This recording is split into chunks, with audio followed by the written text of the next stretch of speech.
السلام علیکم ورحمۃ اللہ وبرکاتہ۔ نحمد صلی اللہ رسول الکریم اما بعد اعوذ باللہ من الشیطان الرجیم بسم اللہ الرحمن الرحیم۔ قال اللہ تبارک و تعالیٰ فی القرآن المجید والفرقان الحمید بالوالدین احسانا صدق اللہ العظیم۔ پھول جگنو چاند سورج کہکشاں بھی ساتھ ہے، یہ زمیں بھی ساتھ ہے، وہ آسماں بھی ساتھ ہے، اس لیے جنت کے جیسا لگ رہا ہے میرا گھر، میرے بچوں کے علاوہ میری ماں بھی ساتھ ہے۔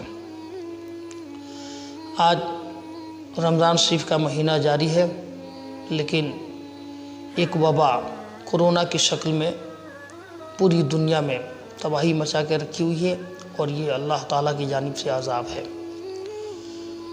اگر یہ عذاب نہ ہوتا تو کچھ نہ کچھ علاج تو ہو ہی گیا ہوتا، لیکن اب تک بڑے بڑے ماہرین، سائنسداں سب نے گھٹنے ٹیک دیے ہیں، اور خدا کی قدرت کے سامنے سب بے بس ہیں۔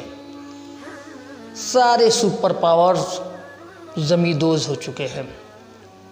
عذاب یوں ہی نہیں آتا، عذاب آتا ہے تو اس سے پہلے بہت سے اسباب ہمیں دکھنے لگتے ہیں۔ اللہ تعالیٰ کی نافرمانیاں زوروں پر ہو رہی ہیں۔ سرور دو جہاں صلی اللہ تعالی وسلم کی سنتوں سے روگردانی عام بات ہو چکی ہے۔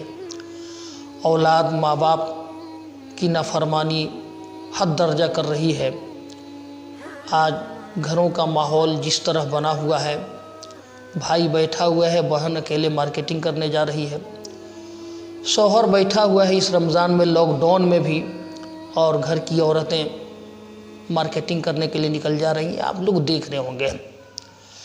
ہمیں آج جو بات کرنی وہ یہ کہ والدین کریمین کی نافرمانیوں کا عروج بھی بہت زیادہ ہو چکا ہے۔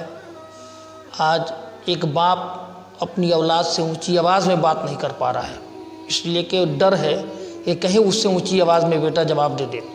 ایک ماں اپنی خواہشوں کا اظہار اپنے بچوں سے نہیں کر پا رہی ہے، اس لیے کہ وہ انکار کی صورت میں جواب سننے کے لیے تیار نہیں ہے۔ بہت سے بچوں کو نہ باپ سمجھ میں آ رہا ہے، نہ ماں سمجھ میں آ رہی ہے، لیکن ہاں اس دن ایک باپ ضرور سمجھ میں آ جاتا ہے نا، جس دن اس کا جنازہ بیٹوں کے کاندھے پہ ہوتا ہے۔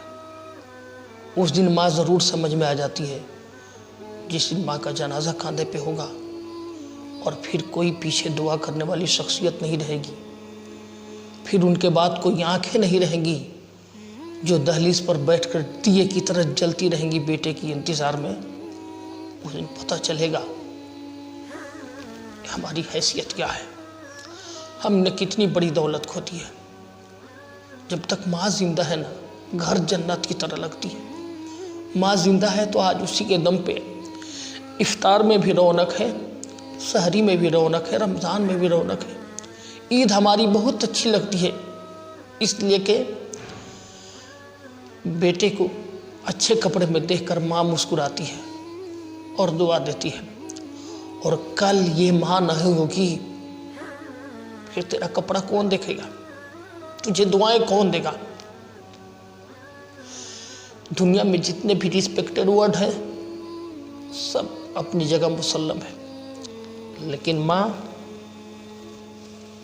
جو بیٹا کہتی ہے نا اس میں جتنا پیار ہے، جو بابو کہتی ہے نا اس میں جتنا مٹھاس ہے، دنیا کے کسی ورڈ میں اتنا پیار نہیں جھلکتا جتنا کہ ماں بابو کہتی ہے، بیٹا کہتی، پھر اس کے بعد کون کہے گا، کون ہے۔ اس لیے ماں زندہ ہے تو خوب عزت کیجیے، احترام کیجیے، اور چلی گئی ہے تو رمضان کا مہینہ ہے، ہر افطار سے پہلے ان کی مغفرت کے لیے دعا کرو۔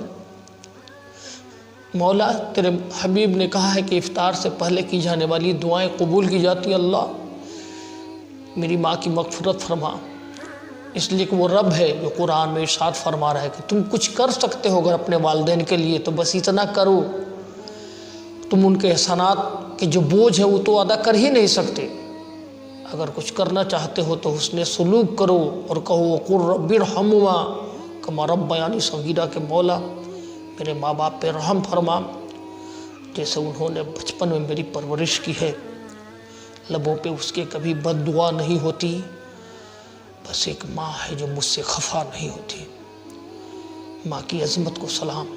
جن کی ماں زندہ ہے اللہ ان کی عمر میں برکت عطا فرمائے، جن کی نہیں اللہ ان تمام ماؤں کی مغفرت فرمائے۔